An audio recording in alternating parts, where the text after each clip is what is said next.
Hello you guys, this is your friendly neighborhood gamer here, FuzeNoid, and today we are playing some more Amnesia. This is probably going to be a daily thing that I record, and this is my second day of recording. So, we are back where we left off.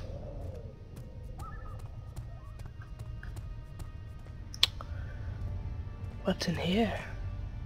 Don't want to go in there. $10.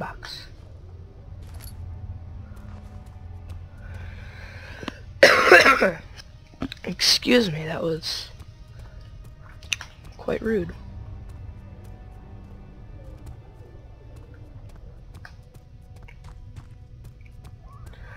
Ow.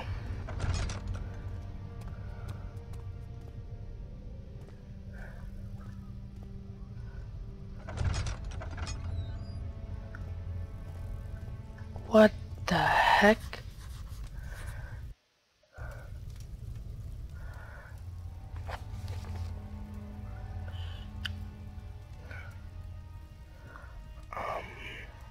Diaries, mementos. Some sort of organic tissue blocks the path to the refinery. Can it be dissolved? Huh.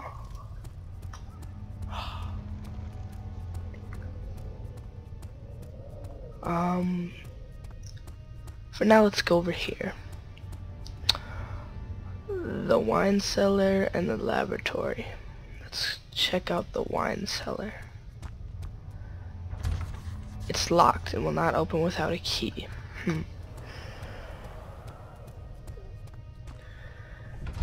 Well, the laboratory opens.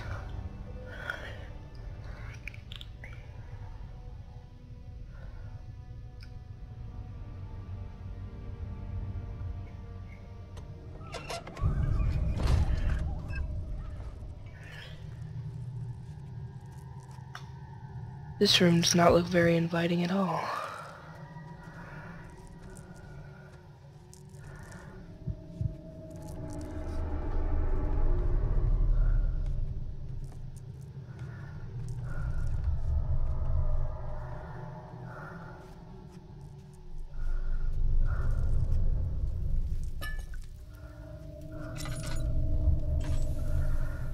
I don't feel like I should have my lantern out.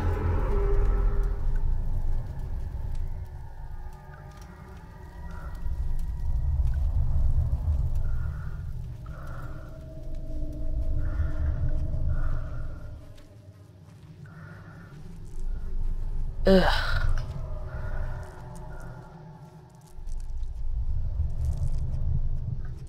Sorry if I'm not talking much. This is very intimidating right now.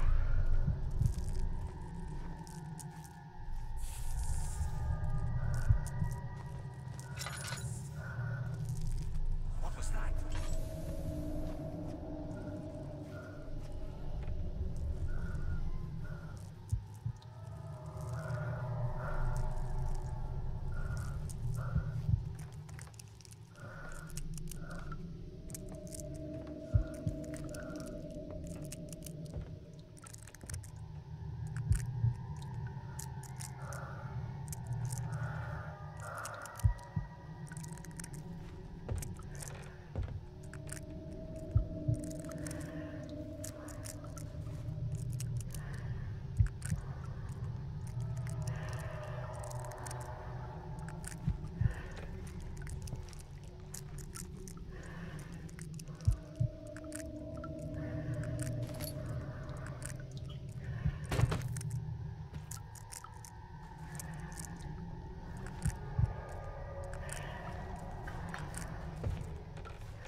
The lack of a chimney to properly vent the fumes from my most recent experiments has taken its toll on my less stable ingredients in storage.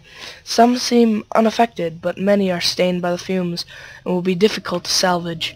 I shall do what I can and move them to the wine cellar.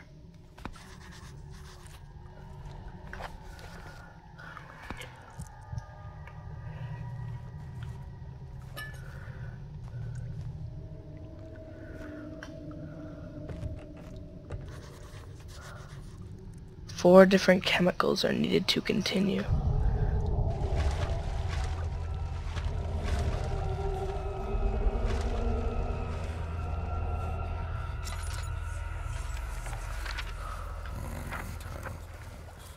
There should be more Cuprite. Let me see. And 1 part Aquaforce. That was weird.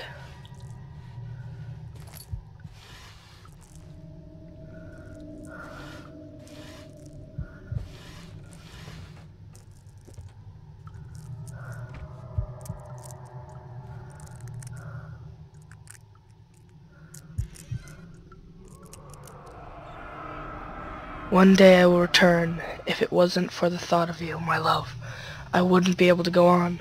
When I find myself doing terrible things, I take comfort in you. As long as I am able to think of you and long for a life together, I know I'm better than the others. I weep for them. They lust for power without restraint, where I only crave fair judgment and a safe return.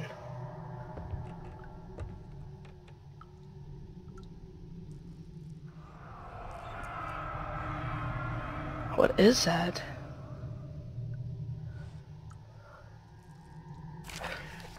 This is my 3rd attempt to produce artificial vitae. The former compounds lack the potency I need, but I sense I'm close. Calamine and orpiment are a given, and the cuprite binds them well. This time I will attempt aqua regina instead of aqua fortis, in hope it will produce a more even solution. The experiment was unsuccessful. The solution is highly acid and proves impractical to put to any use except as a detergent. Organic tissue reacts especially violently to the solution and should be handled with the greatest care. I might be able to use the recipe, but I'm losing hope that I will find an alchemic solution to my predicament. So I need all those chemicals.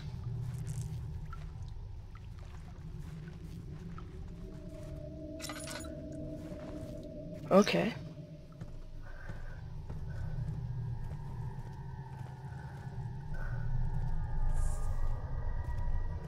That seems fair enough. So I need to get Cuprite, Aqua Regina, I believe, or Fruta, or I don't freaking remember. But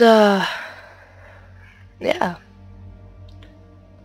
Okay, so I think Cuprite is like a kind of alcohol, so I'm gonna need to get into the wine cellar. The wine cellar is locked.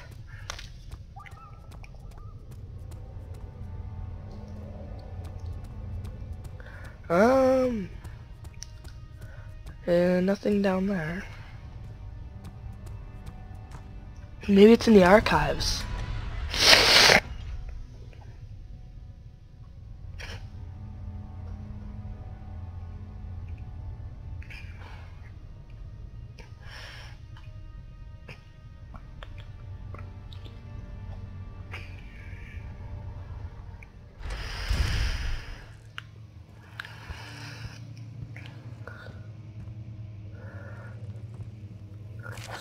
May 1839.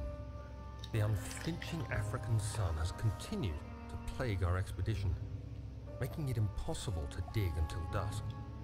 How Professor Herbert managed to find the location in these vast plains of nothingness remains a mystery to me. When I asked him about the tomb again, he told me about the legend of Tin Hanan, the mother of us all. An interesting story in its own right, but I can't help feeling there's more. Later that evening, we uncovered a passage beneath the dunes leading to a sand-covered stone structure.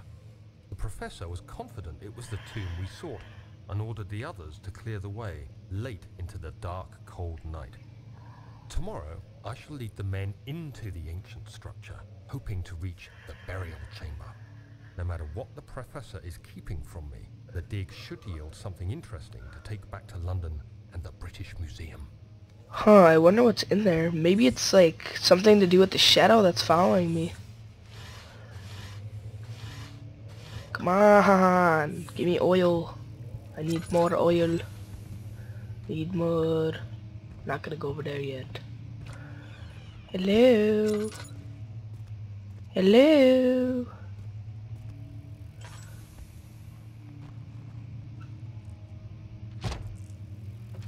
In the box. Might as well light that candle.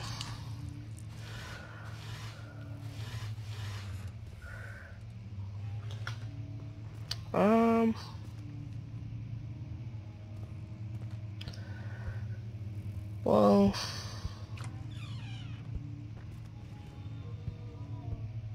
what was that? Now I'm frightened.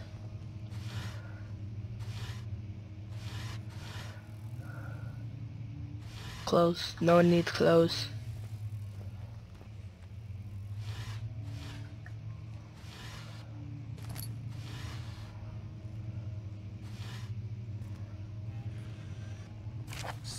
May 1839.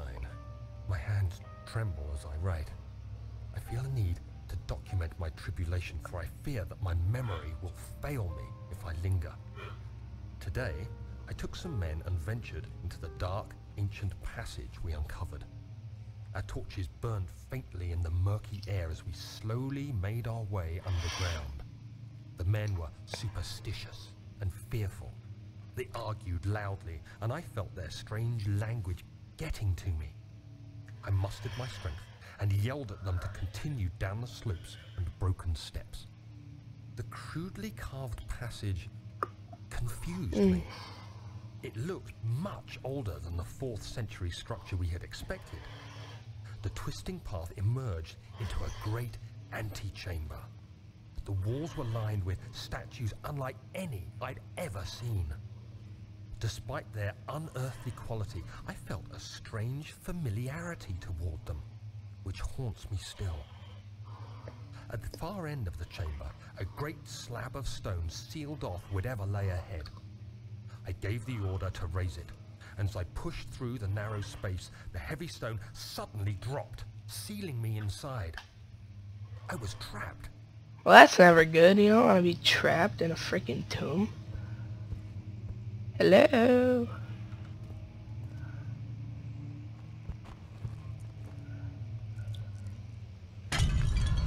Oh my god, that scared the crap out of me.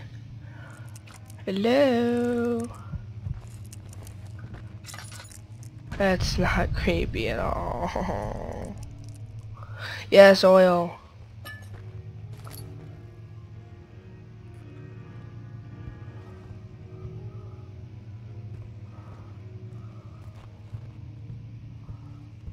How's my sanity doing? It's better. Oh, no, why? Oh, I'm out of oil. There we go. Okay. It's locked. I need to go in there, I guess.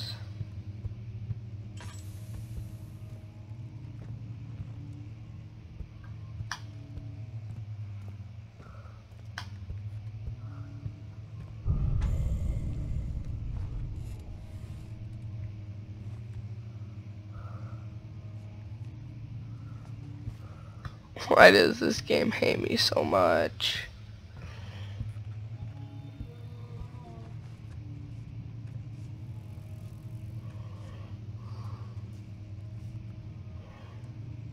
I don't want to play this anymore, guys. I'm getting very paranoid.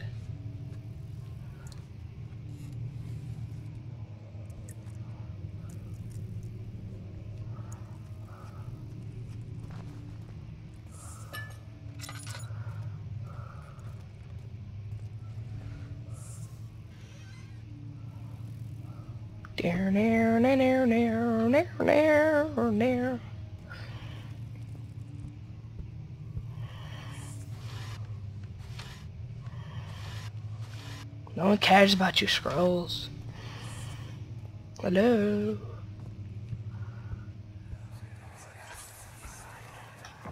Much of the castle for centuries. When the shadow arrives, it won't take long until things start falling apart. We're just buying time anyway. Let's do what we can. There isn't much to be done about the walls.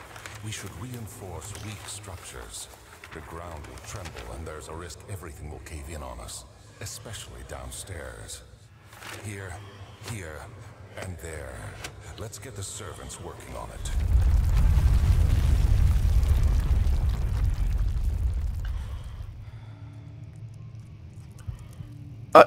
No! Now I'm stuck.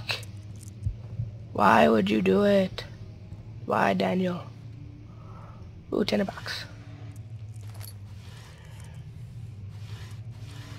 Open the upper drawer. Thank you. What? No. Why did I pick up that note?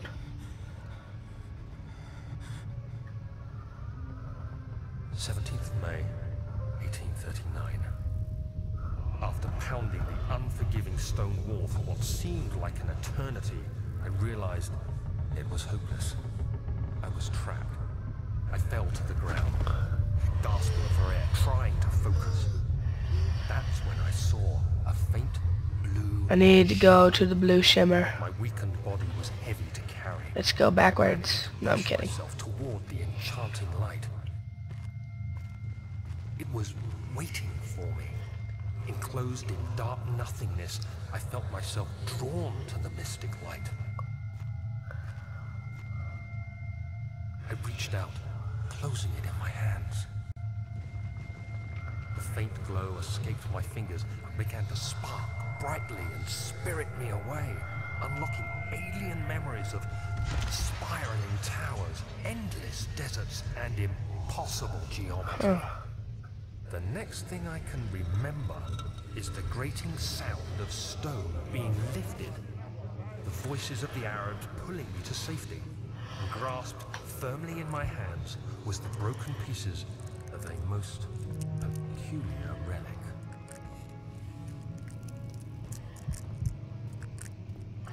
No, why? Why did that get sealed?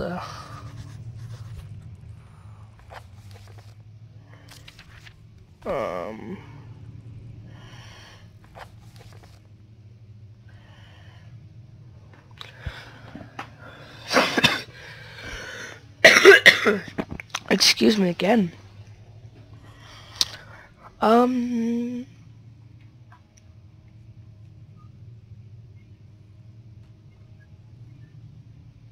Now I need to find a way out. Beautiful.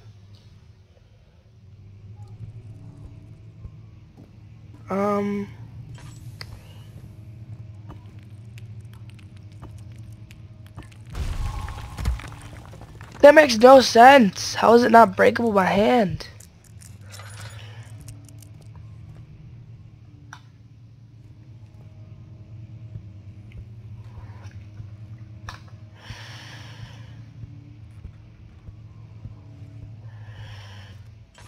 Alley-oop. Hello. You have to be swift when you activate the first one. You hear that? If it stops, you'll have to start over. Isn't all this a bit excessive? You can never be too careful, Daniel. I get what he means.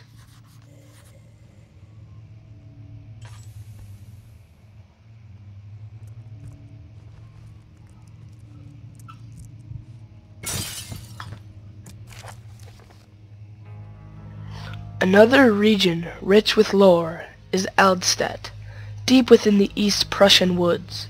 For centuries, there have been stories surrounding the hamlet and its neighbor, Castle Brennenburg.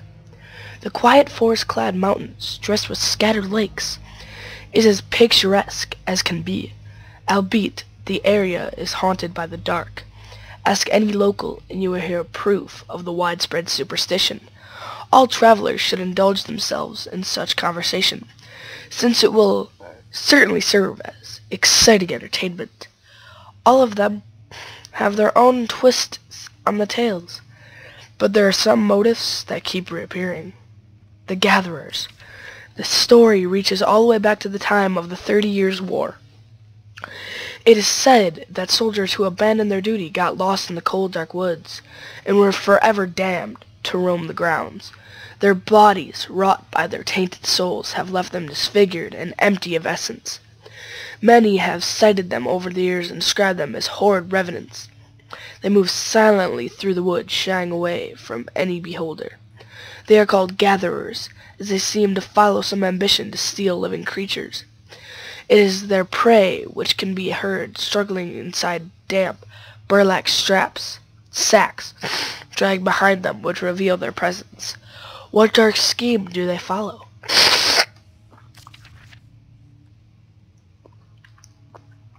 Heinrich Cornelius Agrippa, the well-known erudite, visited Alstadt at the start of the 16th century. He resided in the local inn for a fortnight as he looked for remnants of kingdoms past. During his stay, all the prominent members of society paid notice, and he is mentioned in many records of the time. One day he went to investigate a burrow in the northwestern glades, only to never be seen again. Heinrich is known to have passed away in Grenoble some 10 years later. He dismissed the notion of ever visiting Alstadt, which makes you wonder what really happened. Who was this mysterious man who visited the sleepy hamlet in the woods, and what happened to him? The immortal Baron, the Baron of Brandenburg, lives a reclusive life with his family at his castle nearby Alstadt. And like most of those of noble birth, rumors are inherited alongside with the title. Researching the history reveals little before the castle was consumed by fire in the late 16th century. It was rebuilt by Alexander, a noble man from the Rhinelands claiming the role as protector of the Prussian state. Alexander helped the region to flourish and remained popular throughout his presumed lifetime. The family has always been secretive when it comes to lineage and heritage. Therefore, the birth and death of Alexander and his offspring has never been fully recorded. This has fed the idea that the Baron is in fact the one and same who came from the west over 300 years ago, lived through the time of occupation, and joined the coveted Order of the Black Eagle along with the great leaders of this country. Well, I think that'll be all for today, guys. See you next time. This is FuzeNoid. See you around.